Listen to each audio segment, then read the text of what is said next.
नमस्कार दोस्तों, Verde tales में आपका स्वागत है। आज हम आपके लिए प्यार, त्याग और बड़ों की बुद्धिमत्ता की एक दिल छू लेने वाली कहानी लेकर आए हैं। इस कहानी के जरिए हम जानेंगे कि हमारे कर्म हमें कैसे परिभाषित करते हैं और दूसरों के अनुभवों का सम्मान करने से दुनिया कैसे बेहतर हो सकती है। इस कहानी को सुनते हुए हम कुछ नए शब्दों और वाक्यों में उनके इस्तेमाल के तरीके के बारे में भी जानेंगे। तो अंत तक बने रहिए और इस प्रेरक कहानी का आनंद लीजिए।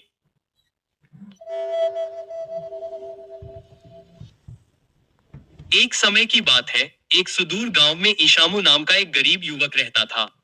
वह अपनी बूढ़ी माँ के साथ एक पहाड़ की ढलान पर एक छोटे से घर में रहता था। दोनों अपनी छोटी सी जमीन पर काम करके अपना गुजारा करते थे। जीवन कठिन लेकिन शांतिपूर्ण था और उन्हें एक दूसरे की संगति में खुशी मिलती थी। हालांकि उनके शांत जीवन पर जल्द ही एक काले फरमान ने ग्रहण लगा दिया। उस देश के क्रूर और निर्दयी सम्राट ने घोषणा की कि उसके राज्य के सभी बुजुर्गों को मौत की सजा दी जाएगी। उसका मानना था कि बुजुर्गों का समाज में कोई योगदान नहीं है और वे केवल एक बोझ हैं। इस खबर से पूरे देश में डर और दुख फैल गया। सम्राट के आदेश के खिलाफ कोई भी बोलने की हिम्मत नहीं कर रहा था। ईशामु को बहुत दुख हुआ।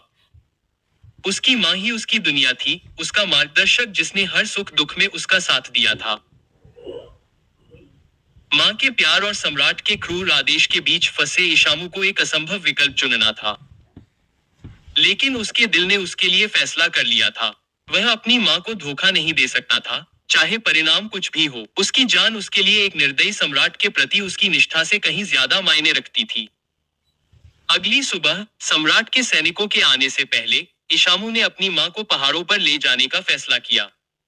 उसे एक लंबे समय से वीरान झोपड़ी याद आई जो उसने अपनी यात्रा के दौरान देखी थी। हालांकि वह आदर्श से बहुत दूर थी, लेकिन सम्राट के हाथों में अपनी माँ को जाने देने से तो यह बेहतर था। अपनी कमजोर माँ को पीठ पर लादकर ईशामु खड़ी और ऊबड़ खाबड़ पहाड़ी रास्ते पर चढ़ गया। यात्रा थकाऊ थी, लेकिन ईशामु ने अपनी माँ की रक्षा करने का निश्चय किया। उसे पता नहीं था कि उसकी माँ चुपचाप रास्ते में पेड़ों की छोटी छोटी टहनियां तोड़ रही थी। उसे डर था कि उसका बेटा घर का रास्ता भूल सकता है। जब वे लोग शाम को झोपड़ी में पहुंचे, तो ईशामु ने अपनी माँ के लिए पत्तों से आराम करने की जगह बनाई और उन्हें यथासंभव आरामदायक बनाया। जब उसने माँ को विदा किया, तो उसकी आंखों में आंसू आ गए। कांपती आवाज में उसने कहा, मैं जो टहनियां छोड़ गई हूँ, उन्हीं के पीछे चलते हुए सुरक्षित वापस आ जाओ। ईशामु ने मुड़कर देखा और उसकी नजर अपनी माँ के हाथों पर पड़ी, जो टहनियां तोड़ने से खरोंच और चोट के निशान से भरे हुए थे। अपनी खुद की पीड़ा के बावजूद ईशामु का प्यार उसके लिए कभी कम नहीं हुआ था। वह बहुत दुखी हुआ और रोने लगा। उसे छोड़कर जाना उसके लिए जीवन का सबसे कठिन काम था, लेकिन उनके बचने का यही एकमात्र मौका था। ईशामु हर दिन अपनी माँ के लिए भोजन और सामान लाने के लिए पहाड़ पर चढ़ता था। साथ ही गांव में खेती का काम भी करता था। वह बिना थके अपनी माँ की देखभाल के लिए सब कुछ दांव पर लगा देता था। एक दिन सम्राट ने एक नया अजीबोगरीब आदेश जारी किया। उसकी प्रजा को राख से एक रस्सी बनानी होगी, जो एक असंभव काम था। गांव वाले हैरान थे और पूरे समुदाय में निराशा छा गई। ईशामु ने एक बार अपनी माँ से इस चुनौती के बारे में बात की। कुछ देर सोचने के बाद उसकी माँ ने कहा, पहले भूसे की एक रस्सी बनाओ। फिर उसे एक समतल पत्थर पर बिछाकर हवा न चलने वाली रात में धीरे धीरे जलाओ। भूसा तो जल जाएगा, लेकिन राख रस्सी के आकार की बनी रहेगी। उद्धरण चिन्ह। माँ के निर्देशों का पालन करते हुए ईशामु ने राख की एक बेहतरीन रस्सी बनाई और अगले दिन सम्राट के सैनिकों को दे दी। उसकी सफलता की खबर सम्राट तक पहुंची और उसने ईशामु को अपने दरबार में बुलाया।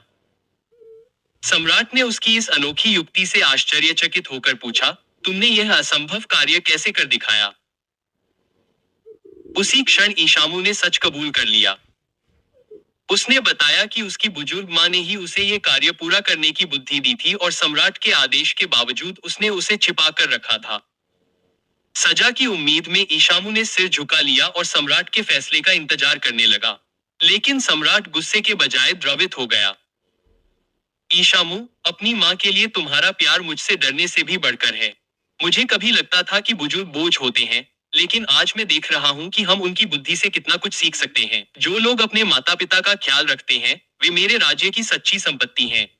नई अंतर्दृष्टि के साथ सम्राट ने अपने क्रूर आदेशों को समाप्त कर दिया और सभी के लिए दया और सम्मान के साथ शासन करने का संकल्प लिया।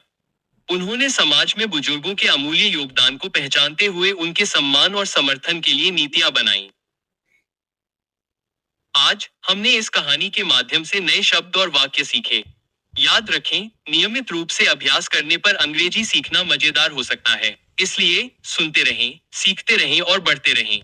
इस कहानी से आपको कैसे प्रेरणा मिली, इसे लाइक, कमेंट और शेयर करना न भूलें। देखने के लिए धन्यवाद और मैं आपसे अगली कहानी में मिलता हूं, जहां हम साथ में सीखना जारी रखेंगे।